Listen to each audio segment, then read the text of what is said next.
Officially, welcome to Oxford United. How does it feel to be here and how's it been settling in? Yeah, it's been great. It's been a long time coming, obviously.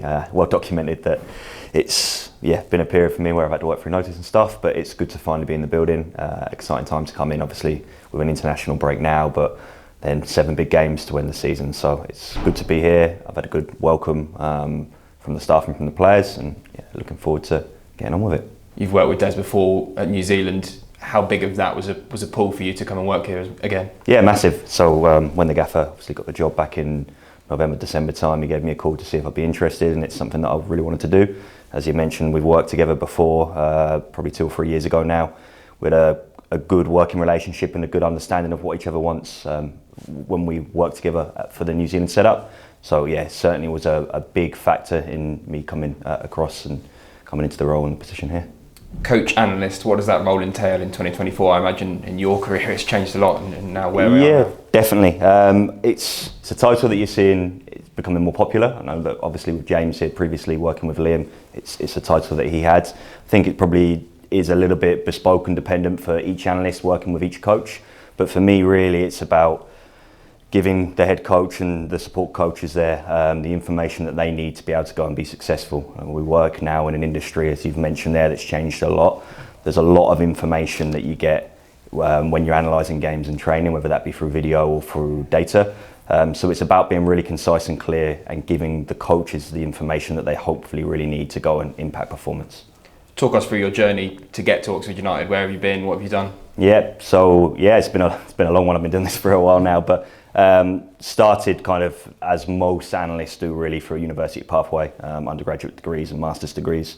Had the opportunity to work at a number of different clubs, but done the majority of my development at Fulham, working with the academy age group sides and then ending up as a kind of a first team analyst there. Again, that would have been probably 5 or 6 years ago now. Then the opportunity to go and go to the other side of the world, work for the New Zealand FA and head up the performance analysis department for them over there.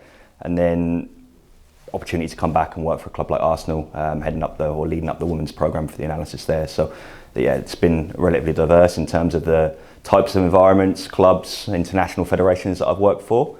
And now obviously finally come back into Oxford. With Arsenal Women's, that must have been amazing to experience the rise of the game as you were there and as you developed as a coach analyst. Yeah, absolutely. It's like you mentioned, like the last 2 or 3 years in women's football in particular, you can see how quickly it's grown.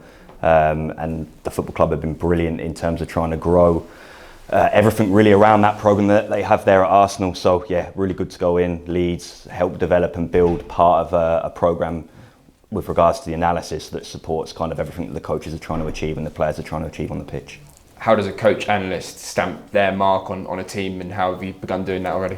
Yeah, I think it's coming in and trying to build process. Obviously we want to try and impact the here and in the now, but the reality with these roles is we're trying to build frameworks and processes for the coaches in particular and the head coach that allow us to monitor and improve our performance over a prolonged period of time. So certainly coming into a role like this, and obviously with there only being 7 games left of the season, you're looking to hopefully give the gaffer the information he needs and the players the information that they need to go and be successful on the pitch.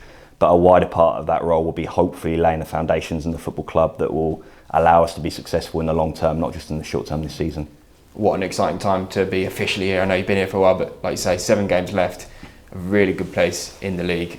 It's all to play for, isn't it? Absolutely, yeah. 7 big games, 4 of which are at home, and hopefully another 3 big games after that. So yeah, really exciting time to come in. It's nice to have the break to kind of just refresh and reset.